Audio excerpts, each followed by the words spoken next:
사무엘하 23장 1절에서 4절 보겠습니다.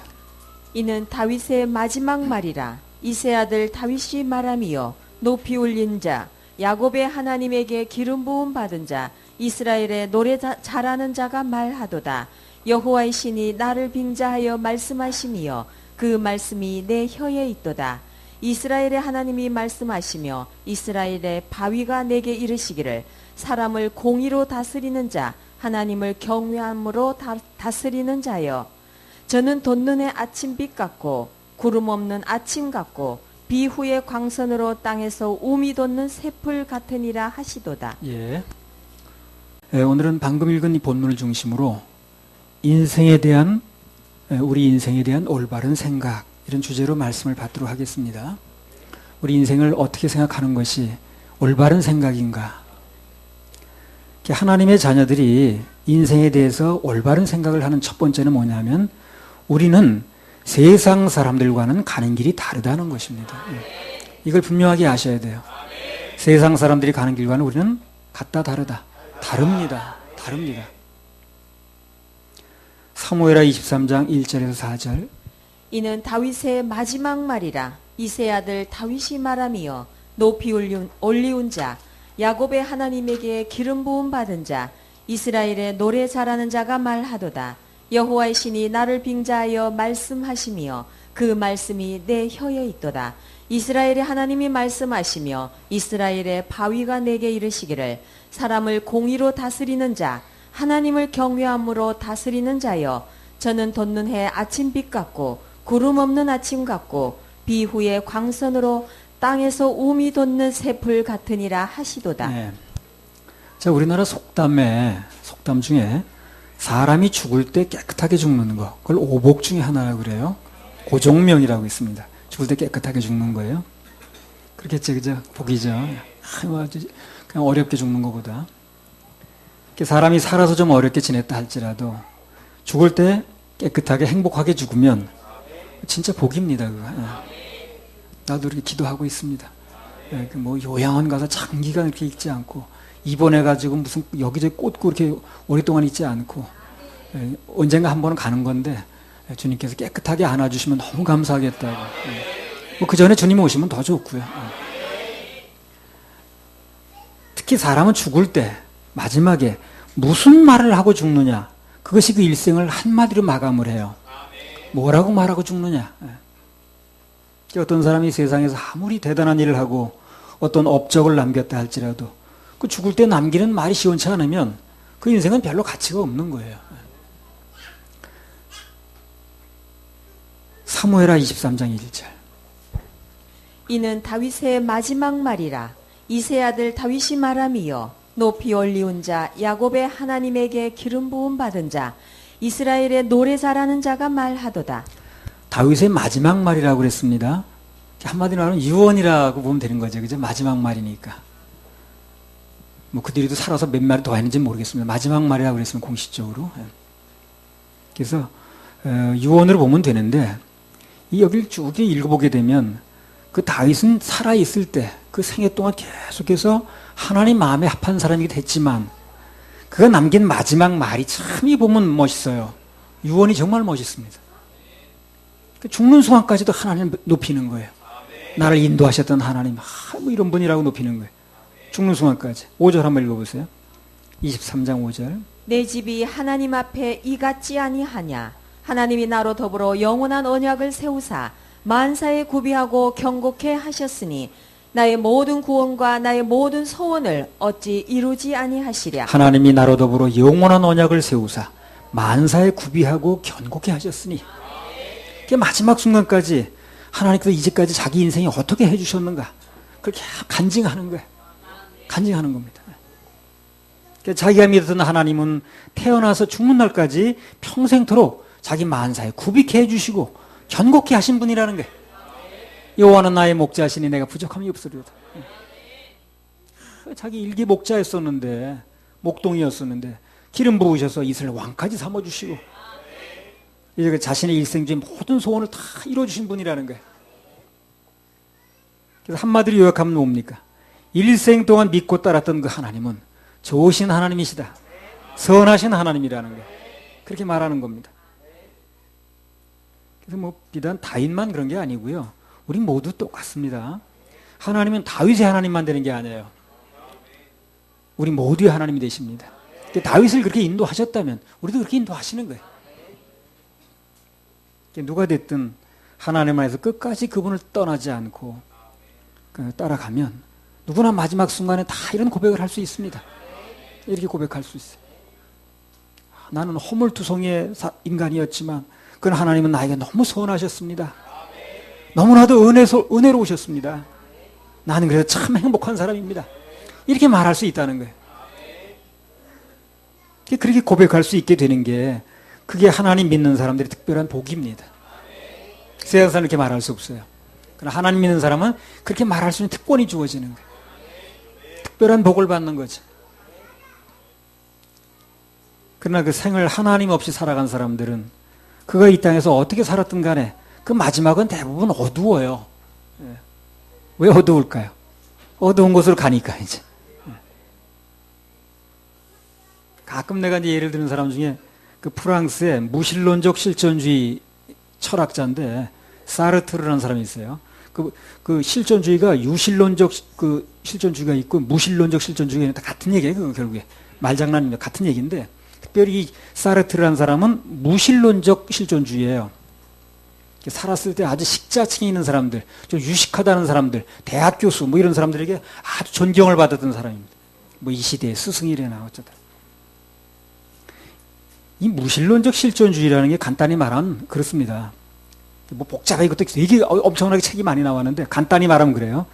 현상적인 거, 눈에 보이는 것만 추구하는 사상이 실존주의예요. 문자에서 실존하는 것만 믿겠다는 거예요. 그러니까 뭐 이상 뭐 이런 건 뭐 그런 거는 이제 잘 별로 중요한 게 아니라 눈에 보이는 거, 실존하는 거, 현상적인 거 그런 것을 추구하는 사상이 실존주의입니다. 그런 사상을 믿는 사람은 눈에 안 보이는 건 안 믿을까 안 믿을까? 안 믿죠. 당연히 안 믿죠. 그러나 여러분 이걸 아셔야 됩니다. 진짜 실존은 눈에 안 보이는 세계에 있다는 걸 알아야 돼요. 그걸 알아야 됩니다. 눈에 보이는 건 허상이다 이게요. 되게 실제인 것 같은데 눈에 보이는 건 다 허상입니다. 여러분 한 10년 전, 20년 전 사진을 한번 보세요. 야, 내 모습이 이랬네. 우리 혜든이가 가끔 나 대학 졸업할 때 사각 못 쓰고 찍은 사진 할아버지 그때 멋있었네요 그러더라고요. 잘생겼다 그러던가. 그러면 그 모습이 그냥 있어야죠 그러면요. 그렇잖아요. 그냥 있지 않는 거예요. 눈에 보이는 확실한 것 같은데 그 모습은 남아있지 않는 거예요. 왜냐면 할아버지가 한 분 계신 거죠. 그런데 눈에 안 보이는 세계는 굉장히 그 비현실적인 것 같은데 그게 실존의 세계인 거예요. 눈에 보이는 밭, 그 밭은 이제 뭐 갈아엎게 되면 다른 밭도 되고 뭐 어떤 집도 지고 그러잖아요. 우리 마음 밭은 눈에 안 보이지만 안 변하죠. 그게 눈에 안 보이는 게 실제인 거예요. 그게 진짜 실존은 눈에 안 보이는 세계에 있다는 그걸 사람들이 모르는 거예요. 천국이 눈에 안 보인다고 실존하지 않는 게 아니죠. 그렇죠?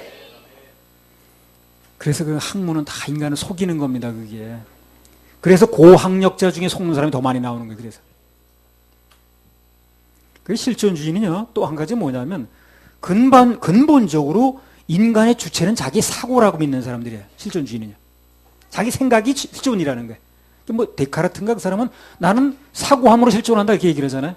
그러니까 자기 생각이 실존이라는 거야. 그 실존주의자는. 내가 중심이야, 내가 중심. 그런 사상을 가진 사람들은 우리처럼 매사에 주께서, 예수께서 그러면 성경적인 사고하고는 반대죠. 그게 못 받는 거야, 그런 사고를. 우리는 예수께서, 주께서 그러죠. 그 사람은 자기 사고가 자기 주체인 거예요. 그런데 그런 사상들이 이 서양 사상에 아주 뿌리 깊이 자리 잡고 있어요. 그러다 이제 우리 서양 문물을 배운 사람들이 전부 다 그걸 받아들이는 거야, 한국에서. 대학 나와가지고 전부 다 서양 문물의 철학과 이런 걸 배운 사람들은 다 고식자층 있는 사람 다 그걸 다 받아들이는 거야. 무슨 고차원적 무슨 사상이나 되는 것처럼. 그래서 그 사르트르라는 사람이 세상 사람들에게는 뭐 존경을 받았는지 모르지만 죽을 때 그의 말을 들으면 너무 초라한 거야, 이 사람이. 죽기 직전에 인생에 이제 뭐냐고 물어봤어요, 제자들이. 그 인생을 한마디로 요약해달라고 말이지. 그랬더니 인생은 담배 피우는 것이다 그랬어요. 한마디로 인생이 연기처럼 허무하다는 거죠. 연기처럼 날아가 버린다는 거예요. 그러면 연기처럼 허무하다는 것은 뭐예요? 그가 말한 실존은 허무한 거죠. 없는 거예요. 근데 그렇게 자기가 얘기를 했는데도 그걸 또 사람들이 못 알아들어. 원래 철학이라는 게 그래요. 원래 철학이라는 건 아무것도 아닌 사람이 아무것도 아닌 걸 가리키는 게 철학인 거예요, 그게. 아무것들 모르는 사람이 모르는 걸 가리키는 게 철학인 거예요. 그 철학에는요, 인생이 뭐냐에 대해서 끊임없는 질문만 나옵니다. 뭐 인생은 뭐냐, 뭐는 뭐냐. 질문은 엄청 나오는데 답이 안 나오는 게 그게. 진정한 답이 없어요. 진정한 답을 모르는 사람들이 하는 거니까, 그게. 길이 누군지 답이 뭔지를 알아야 얘기를 할 텐데, 그렇게 없거든, 지금. 그래, 끊임없이 질문만 던지는 거예요. 그래서, 뭘 좀 알게 되면, 그런데 마음 쓰고 무슨 이 들여다볼 필요가 전혀 없는 거예요. 조금만 알게 되면. 난 전혀 그런 부럽잖아. 근데 그걸 그렇게 그 세계를 동경해가지고 그거 파고들고 책을 들고 다니고 그런 사람들이 많더라고. 식자층에서. 아무것도 아니고 그러는데 그게. 사르트라는 사람이 세상적으로는 유명한 삶을 살았는지 모르지만 그 철학자들이 다 개통이 다 해겔이니 다 마찬가지라. 결국은 자기 인생이 아무것도 아니라는 걸 스스로 고백하는 거야, 이 사람이 죽을 때. 인생은 연기 속에 사라지는 거라는데 아무것도 아니라는 사람을 그렇게 많은 사람들이 믿고 따르고 대학에서 가리키는 거야, 이 사람을. 우리나라 불교에서 또 유명한 사람 누구예요? 성철인가 그 사람은? 성철 승려. 예. 죽을 때 뭐라는 그 사람이? 나는 평생 사람들을 속이고 살다가 내 죄가 저 수미산보다 높아서 나는 무간지옥에 떨어진다 그랬잖아요. 예. 그 사람 죽을 때 내가 옆에 있어서 들은 게 아니에요. 신문에 났더라고 그렇게. 그럼 그가 죽을 때 그렇게 말한다면 살아서 그가 쌓은 모든 업적이 무슨 의미가 있냐는 거예요. 지옥에 떨어진다는데. 쌓은 죄가 그 산보다 높다는데. 이 세상에서 하나님 없이 살던 사람들은 한결같이 죽을 때 쓸쓸해요. 우울하고 애절하고 분위기가 가라앉습니다. 그러나 거듭난 하나님의 자녀들의 인생은 절대 그렇지 않습니다. 우리는 그들과 가는 길이 다르니까. 가는 길이 달라요. 그러잖아. 가는 길이 다르다 그러죠. 전에 무슨 아무개 목사가 죽었을 때 신문에 광고가 났더라고. 천국 입성 축하 예배. 그 신문에 그렇게. 정말로 거듭나서 예수님 자녀가 되었다면, 그렇다면 그에게서 죽음은 정말 천국에 입성하는 날이 맞습니다. 축하의 날이고 잔치의 날이 맞아요. 사무엘하 23장 4절. 저는 돋는 해 아침빛 같고 구름 없는 아침 같고 비후의 광선으로 땅에서 우미 돋는 새 풀 같으니라 하시도다. 예. 다윗이 죽음 직전에 한 말이라고 그랬죠. 자기를 가리켜서 그렇게 말하는 거예요. 죽음 직전에. 돋는 해 아침빛 같고 구름 없는 아침 같고 화창하다고 말이죠. 비후의 광선으로 땅에서 우미 돋는 새 풀 같다는 거예요. 이게 죽음 직전에 하는 사람이 하는 말인지 갓 인생을 시작하는 청년이 하는 말인지 구별이 안 돼요, 지금. 그렇죠? 금방 죽겠다는 사람이 이런 말을 하는 거예요, 지금. 자기 죽음 직전에 자기를 놓고 돋는 해 같다는 거예요. 예. 죽음 직전에 있는 사람은 지는 해도 한참 지는 해인데 돋는 해 같다고 그랬어요. 또 자기를 가리켜서 아침 빛 같다는 거예요. 그러니까 죽음을 앞두고 아주 황혼역에 있는 사람이 자기를 아침 빛 같다고 고백할 수 있는 것. 그게 바로 하나님 믿는 자들의 특권입니다. 그 세상 아무도 그렇게 말할 수 없어요. 또 자기는 죽음 직전인데 자기를 가리켜서 구름 한 장 없는 아침 같고 비 오는 찬란한 햇빛으로 인해서 오미 도는 새풀 같다. 죽을 때 이 정도 말하고 죽을 수 있으면 행복한 인생 아닙니까? 그렇죠. 그럼 다윗은 어떻게 해서 이렇게 죽음 직전에서 그렇게 새로 시작하는 인생처럼 말할 수 있었느냐는 거예요. 그것은요, 이 땅의 인생만 생각하고 말하는 게 아니에요, 지금요. 이 땅의 삶만 가지고 얘기하는 게 아니에요. 영원한 천국을 염두에 두고 하는 말입니다. 실존주의나 그런 사상가들은 할 수 없는 말이죠, 그게. 그런 걸 믿지 않으니까, 그것은. 고린도 후서 5장 1절. 만일 땅에 있는 우리의 장막집이 무너지면 하나님께서 지으신 집, 곧 손으로 지은 것이 아니요 하늘에 있는 영원한 집이 우리에게 있는 줄을 아나니. 나는 게 뭐 철학이니 뭐니 그런 거 들고 다니는 사람은 그렇게 불쌍할 수가 없어. 저 고학력, 저리 돈 들여 공부 많이 해가지고 저런 걸 하고 있나. 고린도후서 5장 1절 다시 한번 읽어보세요. 만일 땅에 있는 우리의 장막집이 무너지면 하나님께서 지으신 집, 곧 손으로 지은 것이 아니요 하늘에 있는 영원한 집이 우리에게 있는 줄 아나니. 땅에 있는 육신의 장막, 우리 몸을 얘기를 합니다. 우리 몸이 무너지면 그것을 끝나는 게 아니라는 거예요. 그날이 바로 하늘에 있는 영원한 새 집으로 입주하는 날이라. 그걸 아셔야 돼요. 입주. 입주. 아파트가 문제가 아닙니다. 내 육신의 장막이 무너지는 순간이 영원한 하늘나라에서 문자 그대로 새로 시작하는 거예요. 그게 새풀이라고 얘기를 하는 거예요. 새로 시작한다 그 말이에요. 세상 사람들은 죽는 순간에 영원한 멸망이 기다리고 있어요. 그래서 세상 사람은 죽은 사람을 가리켜서 망인 그러죠. 망인. 망할 망자 이게 망자가. 예. 그 망인할 때 망자가 망할 망자입니다. 끝났다 그 말이에요. 망했다 그 말이죠. 근데 우리 하나님의 자녀들은 이 세상 이별하는 날 영원한 천국이 기다리고 있어요. 천국이 기다리고 있습니다. 예. 그런 사실을 놓고 보니까 우리 하나님의 자녀들은 죽는 순간이 그야말로 돋는 해 같고 아침빛 같고 비 오는 땅에서 우미 돋는 새풀 같은 게 맞는 거예요. 새로 입주하는 거니까. 영원한 세계로 들어가는 거니까. 그래서 오늘 설교 일대지 제목처럼 우리는 세상과 가는 길도 다르고 따라서 종점도 다릅니다. 분명히 다르다는 걸 알아야 돼요. 그래서 그 비밀을 아는 사람들은 하나같이 죽을 때 소망적이고 희망적인 발언을 했어요. 디모데후서 4장 6절에서 8절. 아니 자기가 그 믿던 그 사람이 그 믿음의 대상이 지옥에 떨어진다 그러는데 그래서 그 사람을 또 믿고 앉았단 말이야. 나 고양이는 안 그러는 사람만 그래. 디모데후서 4장 6절에서 8절. 관죄와 같이 벌써 내가 부음이 되고 나의 떠날 기약이 가까웠도다.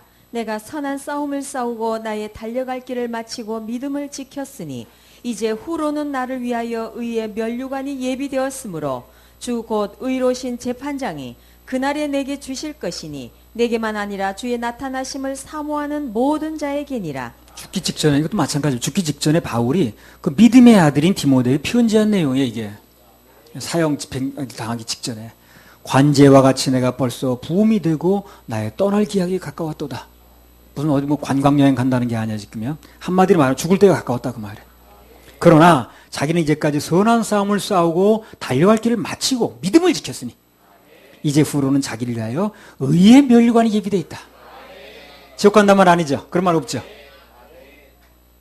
자기만 그런 게 아니라 주의 나타나심을 사모하는 구원받은 모든 자들이 다 그렇다는 거예요. 우리 하나님의 자녀들은 모두가 그렇습니다. 이 광야 같은 세상에서 힘든 여정이죠. 힘든 여정을 맞습니다. 여러 가지 뭐 소리도 들어야 되고 공격도 받고요. 그러나 하늘나라 입성할 때 천군 천사들이 나팔 불면서 마중 나옵니다. 마중 나와요. 그 전에 그 이화여제 그 총장 지냈던 뭐 김모라는 사람 죽을 때 그렇게 유언했잖아요. 절대 자기가 죽은 후에 울거나 슬픈 음악을 틀지 말아라. 나는 죽어서 망하는 사람이 아니고 영원한 하늘나라에 입성하는 사람이니까 기쁘게 웃으면서 자기 하늘나라 입성을 축하해달라. 환송해달라. 그 앞에 그 신남겨고 그러시죠. 물론 실제로 그렇게 됐는가 여부는 그가 거듭났다는 조건이 붙어야 돼요. 예? 예. 그래서 소망한다고 되는 게 아니라 거듭난 사람은 이렇게 된다 그 말이에요. 사도행전 7장 54절에서 56절.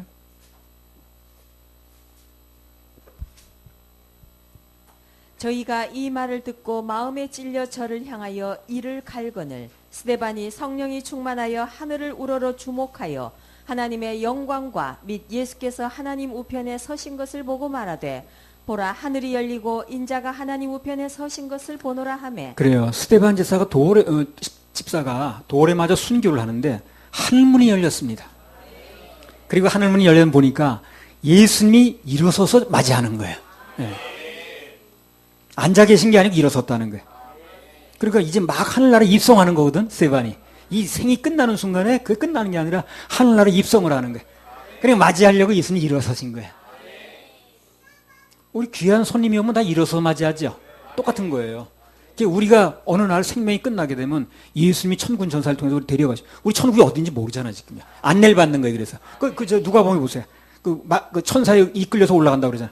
천국이 어딘지 우리가 모르는 거 못 찾아가는 거예요. 그래서 우리의 생명이 끝나게 되면 바로 천사가 대기하고 있다, 우리를 안내해 갑니다. 근데 안내해 가면 예수님이 일어서 우리 맞이하는 거예요. 강연이 왔어. 하면서. 나중에. 오늘 가려는 게 아니고.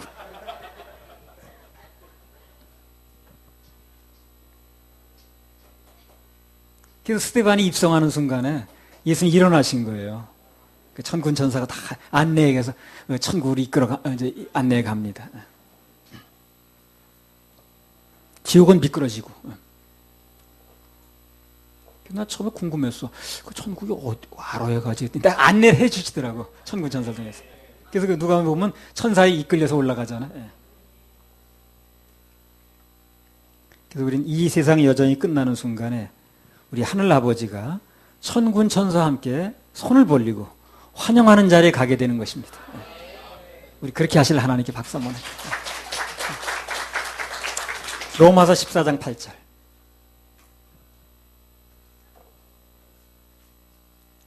우리가 살아도 주를 위하여 살고 죽어도 주를 위하여 죽나니 그러므로 사나 죽으나 우리가 주의 것이로라. 예, 살아도 주의 것이고 죽어도 끝나는 게 아니라 또 주의 것이라.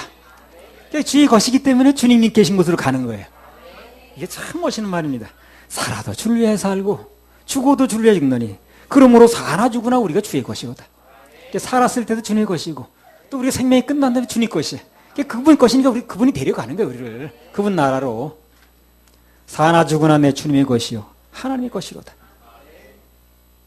히브리서 한번 보겠습니다. 이거 1장 14절.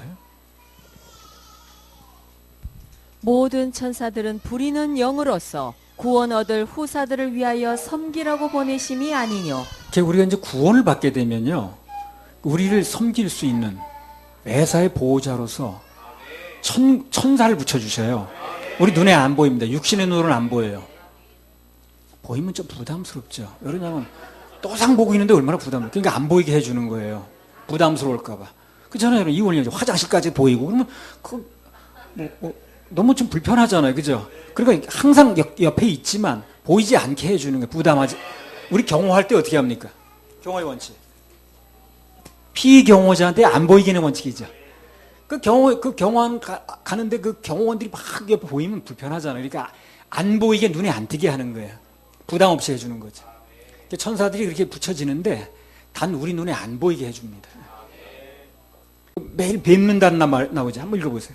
3과 이 소자 중에 하나도 없인 여기지 말라. 너희에게 말하노니 저희 천사들이 하늘에서 하늘에 계신 내 아버지의 얼굴을 항상 배옵느니라. 우리에게 천사가 붙여지는데 그 천사가 항상 이제 우리 보고거리를 보고해 주는 거예요.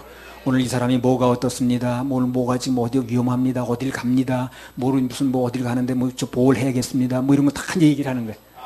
이제 병력 배치를 하는 거죠. 이제 우리는 그게 안 보이는 거예요, 지금요. 그러니까 내가 기도할 때 이 자동차 운전하는 동안에 천군 천사가 전후 앞 좌우 좌우 앞뒤에서 붙여줘가지고 보호해달라는 얘기가 그게 그냥 하는 얘기가 주문이 아니야 이거냐. 실제 그렇게 하는 거예요 지금. 단 그 천사가 우리 눈에 안 띄게 해주는 거예요. 또상 그렇게 그냥 여행하는 내내 앞에 붙어 있어봐요. 그럼 그것도 불편하지 않겠어요? 그러니까 눈에 안 띄게 해주는 거예요. 우리 부담 갈까봐. 나는 그게 믿어지니까 얘기를 하는 거예요. 기도를 하는 거예요. 그러니까 내가 그렇게 기도하라고 그러잖아요. 운전할 때 그거 기도하는데 10초도 안 걸리니까. 그래서 일생 동안 그게 우리를 보호하는 겁니다. 이제. 아주 비상적인 순간에 그 천사가 눈에 띄는 경우도 혹시 있어요. 그리고 밭대는 사람 가끔 나와요. 그런데 평소에 잘 눈에 띄지 않습니다. 자, 그런데 누가복음 16장 22절 한번 읽어보세요. 20절부터 22절. 나사로라 이름한 한 거지가 헌대를 앓으며 그 부자의 대문에 누워 부자의 상에서 떨어지는 것으로 배불리려 하매 심지어 개들이 와서 그 헌대를 핫더라. 이에 그 거지가 죽어 천사들에게 받들려 아브라함의 품에 들어가고 부자도 죽어 장사되매. 네, 그래서요. 그 일생 동안 이제 보호하고 쫓아다니는 시중들도 그 천사가 우리가 그 사람이 죽는 순간 어떻게 합니까? 천사들이 받들려 그랬죠. 이 받들려 안내받는다 그 말이에요. 안내해가지고 그래가지고 천국으로 들어가는 거예요. 그때 되는 우리가 그 천사가 누군가 눈에 보이는 거예요. 아, 대개였군요. 예. 제가요 일생 동안 그 옆에 있었던 그 천사입니다. 이제 그때가 보이니까 아는 거예요. 그때는 알아도 괜찮으니까. 근데 천국 들어가서도 그 천사가 계속 우리 인도하는지 그건 잘 모르겠습니다. 내가 아직 가본 게 아니기 때문에. 그러나 분명한 것은 우리가 생명이 끝나게 되면 그 천사가 이제 우리를 안내하는 거예요. 천국으로. 그렇게까지 안내하는 게 이제 그 목적이니까. 그럼 그때는 우리 보게 됩니다. 아, 일생 동안 나 이제. 근데 들이라는 걸로 봐서 굉장히 많은 숫자예요. 한 숫자가 아닌 거예요. 그래서 나는 이제 그 뭐 눈으로 본 건 아니지만 이 말씀이 믿어지니까 늘 그렇게 기도하는 거예요. 천군 천사가 보호해 주시고. 예. 아무튼 우리 살아도 하나님과 함께 사는 것이고 죽어서도 우리 예수님과 함께 영원토록 영생복락합니다. 그러니까 우리가 예수 믿고 구원을 받는다는 건 이 보통 특권이 생기는 게 아니에요. 사람들이 잘 몰라서 그래. 속는 거야. 그렇게 좋은 게 있는데도 속아가지고 무슨 저쩌고 이 핑계 저 핑계 대다가 그걸 안 믿는 거야 결국에. 그렇게 살살 빼기만 하고 그렇게 엄청난 게 내게 오는 건데 속는 거죠. 예. 알고 누가 그렇게 하겠어요. 속는 거예요 그거. 살아도 하나님과 함께 사는 것이고 죽어서도 우리 주 예수님과 함께 영원토록 영생복락하는 겁니다. 천국에 하루만 가면 일생 동안 우리 했던 거 다 보상된다고 그러죠. 영원히 거기서 아프지 않고 눈물 없고 늙지 않고 세월 안 건 그곳에서 산다는 거 생각만 해도 꿈만 같으죠. 그래서 우리는 비록 이 세상에서 안 믿는 사람들은 섞여 살지만 우리가 가는 길은 다릅니다. 왜? 목적지부터가 다르니까. 목적지가 다르면 가는 길이 다를 수밖에 없어요. 종점이 다른데 가는 길이 다르지 않겠어요? 부산으로 가는 사람과 목포로 가는 사람이 같은 길을 갈 수는 없잖아요. 하나는 경부고속도로 가야 되고 하나는 호남고속도로 가야지. 그래서 비록 내가 가는 길에 세상 사람들이 누리는 것이 없다 할지라도 그런 거 부러워하거나 따라가면 안 됩니다. 부러워하면 지는 거야. 그걸 아셔야 돼요. 부러워하면 지는 거예요. 하나님의 자녀들이 세상에 지는 이유가 바로 그겁니다. 부러워해서 지는 거예요. 내가 가진 것에 자부심을 가져 이길 수가 있는 건데 부러워하면 지는 거예요. 내가 가진 것에 대해 자부심을 가져야지. 그래야 승리할 수 있는 건데 자꾸 부러워지면 지는 거예요. 그게 부러우면 지는 겁니다. 우리 가는 목적지부터 틀려요. 우리 늙어도 이제 새로 시작하는 아침에 같습니다. 우리 하늘나라 새로 시작할 거니까. 그래서 오늘 이 말씀 듣는 모두의 마음속에 그런 소망이 넘치길 바랍니다. 할렐루야. 우리 하나님께 박수 올려드려요. 우리 나는 순례자라는 찬양 하나 불러주십시다. 249장 나는 순례자.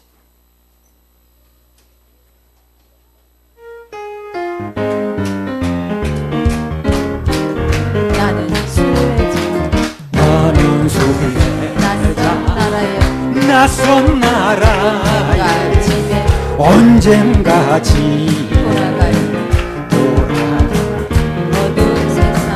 어두운 세상 방황치 않고 예수와 함께 나는 순례자 돌아가리 날 기다리는 밝은 곳에 곧 돌아가리 기쁨의 나라 예수와 함께 길이 살 나는 순례자 방황하지 예수 내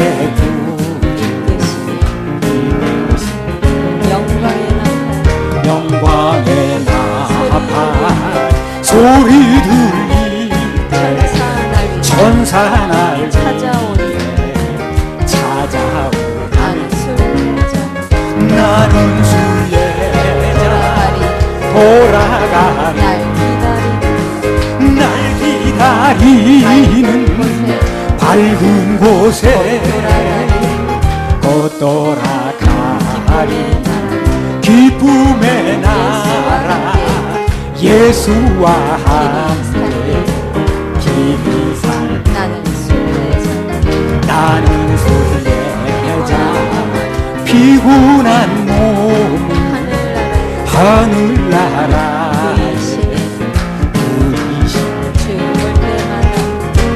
볼 때마다 영광 나타나 승리를 찬양하리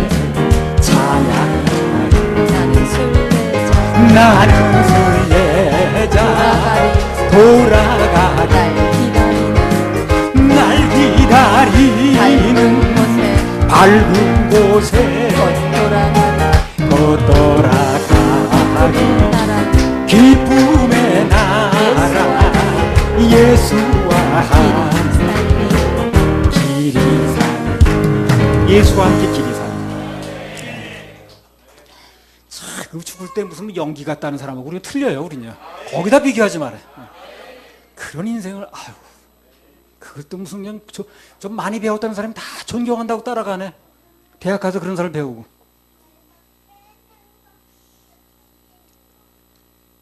그래서 우리 인생의 올바른 생각 첫 번째는 우리는 세상 사람들과 가는 길이 다르다는 거. 따라서 목적지도 다르다는 거. 부러워하면 진다는 거. 내가 가진 거에 대해서 자부심이 있어야지. 나는 우리 청년들이 뭘 세상에 그걸 부러워하지를 보면 너무 답답해. 제가 뭘 지금 모르니까 저러는구나. 부러워할 게 뭐 있나 거기 망고에. 자, 우리 인생의 올바른 생각 두 번째는요. 하나님이 빚으실 때 거기 순응을 해야 된다는 거예요. 빚으심에 순응해야 된다. 사무엘하 23장 5절에서 7절. 내 집이 하나님 앞에 이 같지 아니하냐. 하나님이 나로 더불어 영원한 언약을 세우사 만사에 구비하고 경고케 하셨으니 나의 모든 구원과 나의 모든 소원을 어찌 이루지 아니하시랴. 그러나 사악한 자는 다 내어버리올 가시나무 같으니 이는 손으로 잡을 수 없음이로다. 그것들을 만지는 자는 철과 창 자루를 가져야 하리니 그것들이 당장의 불사르 이리로다 하니라. 네, 본문에 나온 대로 말씀을 드리다 보니까 다윗이 죽을 때 얘기가 먼저 나왔고 그 다음 살았을 때 얘기가 이제 나중에 나왔습니다. 조금 순서가 바뀐 것 같은데 내용은 다 같습니다. 방금 읽은 본문은 다윗이 이제까지 살아오면서 자기를 인도하신 하나님을 이제 찬양하는 거예요. 그래서 하나님께서는 우리가 이 세상 떠날 때도 물론 좋은 곳을 예비하고 계시지만 지금까지 말씀드렸죠. 그러나 이 땅에 사는 동안에도 우리를 좋게 해주시고 그리고 축복하시는 생각을 가지고 있다는 거예요. 우리로 하여금 만사에 구비하고 견고케 하시고 또 우리의 모든 소원을 이루어 주시려고 힘을 쓰신다는 겁니다. 이미 구원받은 당신의 자녀들은요 자꾸 빚으시는 거예요. 빚어져야 쓰시니까. 송편이고 뭐 하려면 먼저 빚지요, 그죠? 송편을 먼저 만들려면 어떻게 해요? 빚어야 만드는 거예요. 뭔가 쓰시려고 이제 빚으시는 거예요. 그때 빚으시려고 할 때 잘 빚어져야 돼요. 이게 중요한 게 뭐냐면 하나님께서 내 인생 무슨 계획을 가지고 쓰시려고 하는데 빚으시는데 그때 우리 마음속에 가시가 있으면 안 되는 거예요. 그분의 일하시면 순응을 잘해야 됩니다. 사무엘하 23장 5절에 7절 다시 읽어보세요. 내 집이 하나님 앞에 이 같지 아니하냐. 하나님이 나로 더불어 영원한 언약을 세우사 만사에 구비하고 경고케 하셨으니 나의 모든 구원과 나의 모든 소원을 어찌 이루지 아니하시랴. 그러나 사악한 자는 다 내어버리올 가시나무 같으니 이는 손으로 잡을 수 없음이로다. 그것들을 만지는 자는 철과 창 자루를 가져야 하리니 그것들이 당장의 불사르 이리로다 하니라. 네, 사악한 자는 다 내어버리올 가시나무 같으니 이는 손으로 잡을 수 없음이로다. 이 말씀들을 어떤 사람은 보게 되면 하나님께서 만지셔서 빚어주시려고 하는데 가시가 너무 많아요. 가시가. 만져주시려고 하는데 그냥 원망, 불평, 질투, 미움, 쓴뿌리 막 이런 가시들만 내밀고 있는 거예요. 그냥 얘기를 하면서 하나님께서 우리 쓸만한 그릇으로 만드시기 위해서 빚으실 때 강팍한 마음을 가지고 있으면 안 되는 거예요. 가시를 자꾸 내밀면 안 되는 거예요. 질 수가 없는데 그러면 그런 사람은 환경 속에서 아주 어려움을 당합니다. 하나님께서 나를 빚어가실 때는 그게 어떤 방법으로 하시든 그냥 감사한 마음으로 순응하고 무조건 아멘하는 마음이 중요해요. 자꾸 시험 들지 말고 자꾸 이유를 대지 말고 그래야 하나님께서 우리 그분 마음대로 빚으실 수가 있어요. 빚어줘야 쓰죠. 보면 사람들이 어떤 사람이 그래요. 그냥 하나님께 맡겨지기만 하면 그가 가진 좋은 재능, 가진 학문, 힘, 미모 이런 거 다 하나님께 쓰실 텐데 그 일생으로 아주 뭐 중요한 인생을 만들어 주실 텐데 괜히 쓸데없는 언행만 해. 하나님이 불공평하다는 둥, 선악과는 왜 만들어놨냐는 둥, 따먹을 줄 알면서 뭐 예수 믿는 사람이 더 못됐다는 둥, 누가 나에게 상처를 줬다는 둥, 온갖 쓸데없는 가시만 내밀고 있어. 아까운 인생 다 가는 거예요. 그래서 매일 그런 얘기만 하더라고. 하나님께서 그래서 빚어주시려고 하는 거예요. 그 곱게 빚어를 쓰시려고 그러는데 그 얘기만 자꾸 하는 거야. 과거에 뭐 어쨌다는 둥, 뭐 예수 믿는 사람들이 더 못됐더라. 아, 못됐으면 어때고 우리 그 사람 믿으라는 거야. 예수 믿으라는 거지. 그죠? 그 사람 믿으라는 게 아니잖아 지금. 우리 목사님 못. 아유 누가 남 믿으래요. 예수 믿으라고. 어떤 사람이 일찌감치 하나님께 빚어져서 쓰임 받는데 어떤 사람 마음에 계속 원망만 하고 불평만 하고 쓴뿌리만 갖고 있다가 고생은 고생대로 하고 세월만 낭비하는 거 안타깝죠. 안타깝습니다. 나도 뭔가 좀 이해가 가니까 안타깝더라고 이게. 하나님께서 우리 빚으셔서 쓸만한 것으로 만드시려고 이런 환경도 만드시고 저런 일도 당하게 하시면서 빚는 거거든 그게. 근데 그걸 모르고 자꾸 그냥 원망만 하는 거야 그냥. 가시만만 내밀고 있어. 그거 어떻게 지을 수가 없잖아요. 그런 하나님 뜻에 순응이 안 되면 매일 매순간 불만만 품고 가시만 세우고 있다가 그렇게 가는 인생이 될 수가 있다는 겁니다. 우리 하나님과 씨름하지 말고 그냥 그분 품에 안기면 돼요. 주께서 그분의 넓은 가슴, 영원한 팔에 안아주십니다. 예. 아까 서두에 말씀드린 것처럼 우리 인생은 끝나서 영원에 들어갈 때까지 계속 좋은 일만 있습니다. 그래서 낭낭창창이라고 그러잖아요. 지금 조금 뭐 빚어지는 과정에서 역경이 있고 환란이 있다 할지라도 그건 과정이니까 문자 그대로 빨리 그분의 처분에 순응하면서 감사하면 모든 건 오히려 빨리 끝납니다. 우리 이 세상에서 하나님의 인도 속에 살다가 아까 그 천사가 인도에 가잖아요. 그죠? 안내해서 천국까지 들어갑니다. 걱정할 게 없어요. 뭐 어디 가서 천국을 찾나 걱정할 필요 없어요. 이 다음에 그분의 영원하신 팔에 안기는 것이 그 찬란한 스케줄입니다. 앞으로.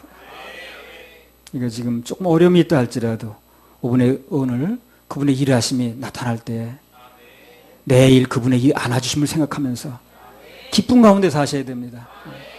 할렐루야. 우리 감사의 박수 하나님. 자, 우리 하나님의 빚어주심에 가시만 내밀고 살아왔는데 좀 회개하는 마음으로 찬송 한번 더 부르고 마치겠습니다. 주 없는 세월이 그런 거 한번 해볼까요? 23번이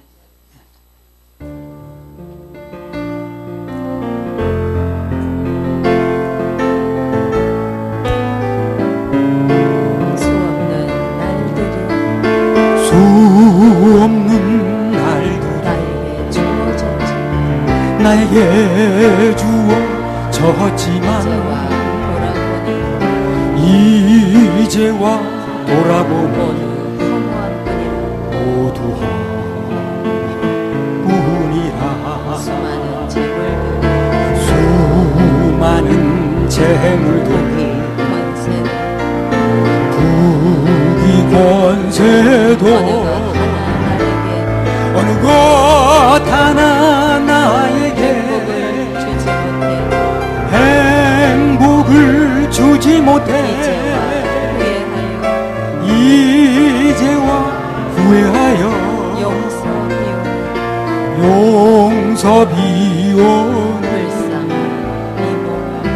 불쌍한 이몸 용서하소서. 주 없는 많은 사람 만나고 헤어졌지만 아무도 나에게 영원한 만족 주지 못해 이 한 몸 위하여 젊음 바쳐도 어느 것 하나 나에게 참 기쁨 주지 못해 이제야 돌아와 엎드리오 부끄러운 이 죄 부끄러운 이 죄 주여 용서하소서. 주여 용서하소서. 주 앞에 잠깐만, 이 찬송 한 곡으로 지금 계산하시려고 그러는 거예요. 중심을 다해서 부르세요. 예. 우리 살아온 세월을, 수많은 세월을 한 번에 계산해 주시려고 그러는 거니까 중심을 다해서 부르세요. 주 앞에 엎드려 나의 인생길 돌아보니 나의 인생길 돌아보니 하염없이 눈물만 하염없이 무릎을 적시 나의 적시네 불쌍한 이웃들 불쌍한 이웃들 가난한 이들 그들 보아도 아무리 그들 보아도 내 내 것만 것만 찾은 인생 찾은 인생 엎드려 주님께 엎드려 용서 비오리 영죽을 주여 구원하소서. 주여 구원하소서.